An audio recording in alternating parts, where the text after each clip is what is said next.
Assalamualaikum warahmatullahi wabarakatuh. Selamat pagi, salam sejahtera untuk kita semuanya, salam kebajikan. Kadangkala kita merasa bahwa keuangan kita sudah sehat. Tapi, apakah benar kondisi keuangan kita sudah sehat?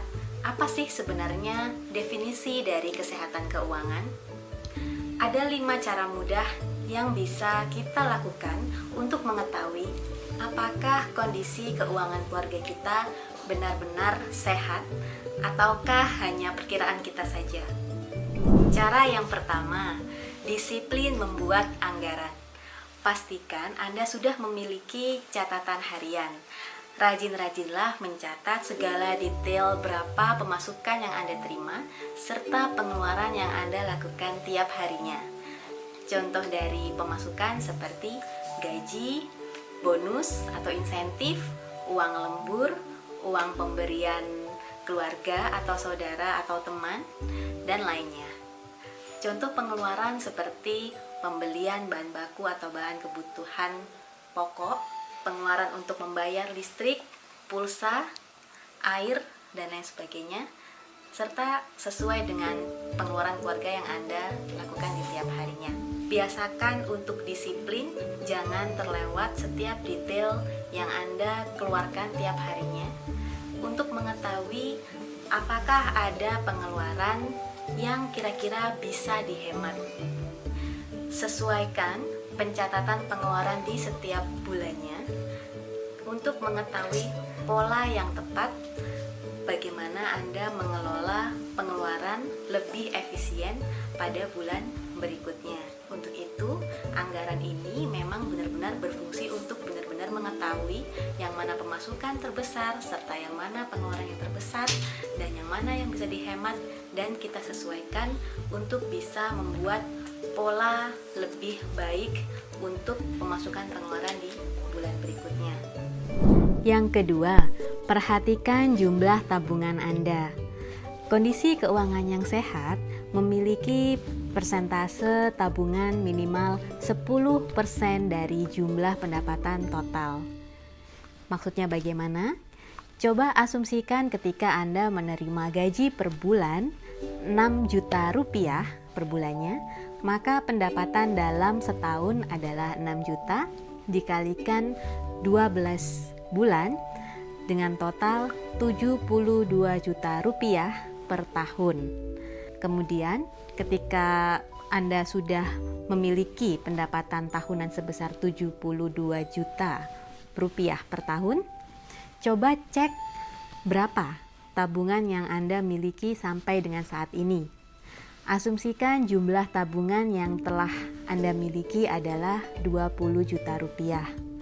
Maka kita bisa menghitung persentase jumlah tabungan kita dibagi dengan pendapatan total per tahun. Sehingga ketika kita coba membagi antara 20 juta rupiah dibagikan 72 juta rupiah dikalikan 100%, maka hasilnya adalah 27%. Yang artinya jumlah tabungan yang kita miliki adalah sebesar 27% dari total pendapatan yang telah kita terima per tahunnya. Ini menunjukkan bahwa kondisi keuangan kita cukup sehat karena sudah melebihi minimal jumlah tabungan, yaitu lebih dari 10%. Diingat-ingat kembali ya, kalau bisa diusahakan jumlah tabungan minimal 10% dari pendapatan per bulan, atau lebih bagus lagi langsung dihitung minimal 10% dari pendapatan tahunan. Tentunya semakin besar persentasenya pasti semakin baik. Semangat menabung. Yang ketiga, perhatikan komposisi hutang. Terkadang kita tidak menyadari bahwa hutang yang kita punya ternyata melebihi dari aset dan pendapatan yang kita terima. Untuk komposisi hutang yang baik adalah tidak melebihi 30% dari jumlah pendapatan yang kita terima tiap bulannya. Kemudian, apabila kita coba menghubungkan antara komposisi hutang dengan aset yang kita miliki seperti rumah, kendaraan, dan barang-barang berharga kita lainnya, maka komposisi hutang tidak boleh melebihi 50%. Nah, seperti apa? Asumsikan kita menerima pendapatan sebesar 6 juta per bulan. Maka karena tadi jumlah minimal hutang tidak boleh melebihi 30%, maka 30% dikalikan 6 juta adalah 1,8 juta. Untuk itu, hutang kita sebaiknya tidak melebihi 1,8 juta rupiah. Kemudian, mari kita coba menghubungkan jumlah hutang kita dengan aset yang kita miliki. Ketika kita memiliki aset dengan total 300 juta rupiah dan kita memiliki hutang sebesar 100 juta rupiah, maka kita coba melakukan perhitungan 100 juta rupiah hutang kita dibagikan 300 juta rupiah yang merupakan aset kita dikalikan 100%, maka hasilnya 33%.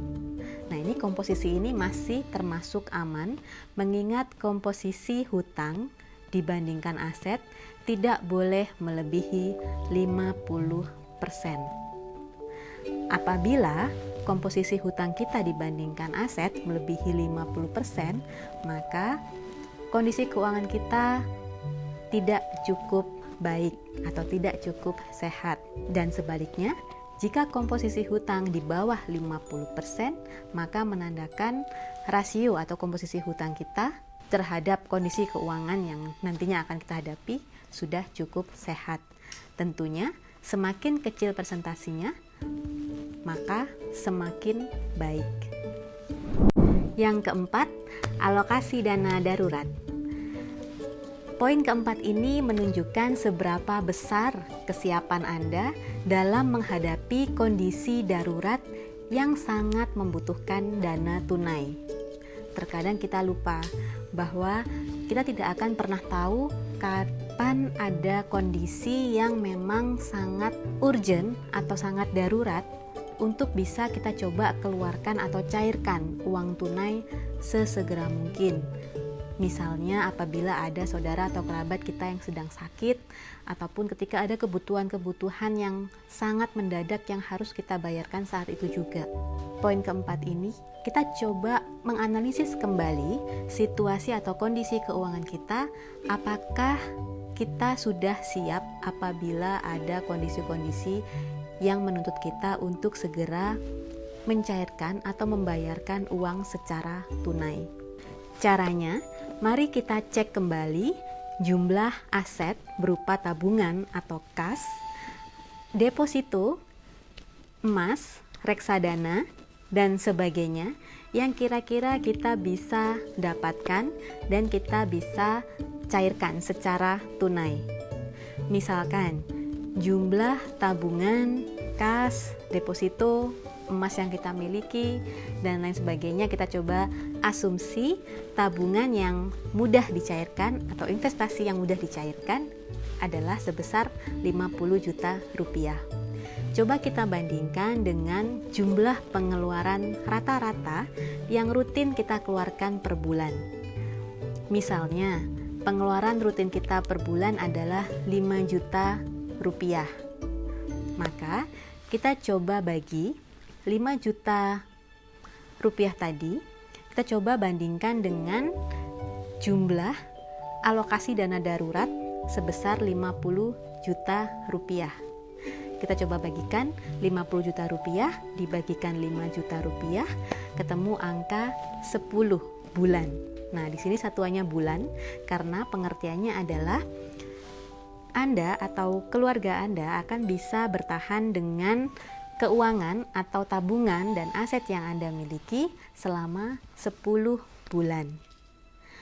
Untuk alokasi dana darurat, sebaiknya minimal hasilnya adalah 6-12 bulan, yang artinya Anda harus cukup memiliki dana tunai atau tabungan atau aset yang mudah dicairkan untuk bisa menghidupi atau membiayai Anda dan keluarga selama 6-12 bulan.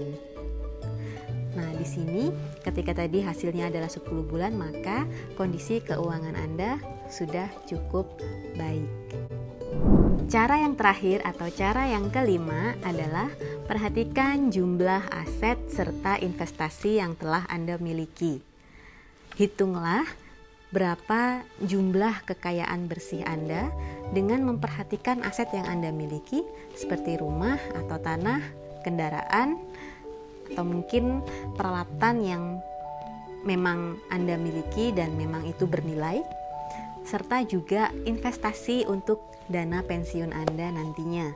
Misalnya, jumlah kekayaan Anda yang meliputi aset serta investasi dan tabungan sebesar 800 juta rupiah. Nah, kemudian ketika Anda sudah mendapatkan nilai kekayaan ini, Anda coba kurangi dengan kewajiban yang Anda harus bayarkan. Kewajiban ini apa? Contohnya seperti hutang jangka pendek, menengah, atau jangka panjang. Misalnya hutang koperasi, hutang kartu kredit, atau hutang ke bank. Asumsi Anda memiliki kewajiban atau hutang sebesar 300 juta rupiah. Maka kekayaan yang Anda miliki tadi yaitu 800 juta rupiah, Anda kurangi dulu dengan 300 juta rupiah. Ya, yang nantinya Anda akan dapatkan nilai 500 juta rupiah. Ya, yang artinya berarti Anda memiliki kekayaan bersih sebesar 500 juta rupiah. Nah, ketika kita sudah mendapatkan jumlah kekayaan bersih sebesar 500 juta rupiah, kita coba bagikan dengan jumlah kekayaan kita sebesar 800 juta rupiah yang tadi awal ya, yang sebelum dikurangi dengan jumlah kewajiban. Maka 500 juta rupiah dibagi dengan 800 juta rupiah dikalikan 100%, kita dapatkan hasilnya sebesar 62,5%. Yang artinya jumlah kekayaan bersih kita adalah total 62,5%. Kondisi ini membuat kita dinilai cukup sehat karena nilainya di atas 50% ya. Artinya kita memiliki jumlah kekayaan bersih setelah dikurangi hutang-hutang itu, dan kita dapat hasilnya masih 62,5% gitu. Nilainya masih di atas 50% ya, yang artinya memang hutang kita masih lebih sedikit daripada jumlah kekayaan bersih yang kita miliki. Itu tadi 5 cara mudah untuk mengetahui apakah kondisi keuangan kita dan keluarga itu sehat atau tidak. Memang tidak mudah untuk mencapai kondisi keuangan yang ideal atau sempurna sehatnya. Namun, kita perlu berhati-hati mulai dari sekarang dalam menjaga kesehatan dari kondisi keuangan kita. Sama seperti halnya manusia yang pasti tidak akan luput dari yang namanya sakit. Tapi bagaimana kita mencoba untuk meminimalisasi resiko-resiko yang terjadi dan mencoba terus-menerus upaya yang terbaik untuk menjaga kesehatan kita sebagai manusia secara fisik, tentunya juga secara kondisi keuangan juga. Untuk itu semoga semuanya sehat selalu, dan semoga kondisi keuangan yang kita miliki saat ini tetap terjaga kesehatannya dan bahkan akan terus lebih membaik serta sangat sehat sehingga bisa membawa berkah buat kita semua dan keluarga. Oke, terima kasih. Sampai ketemu lagi di lain kesempatan.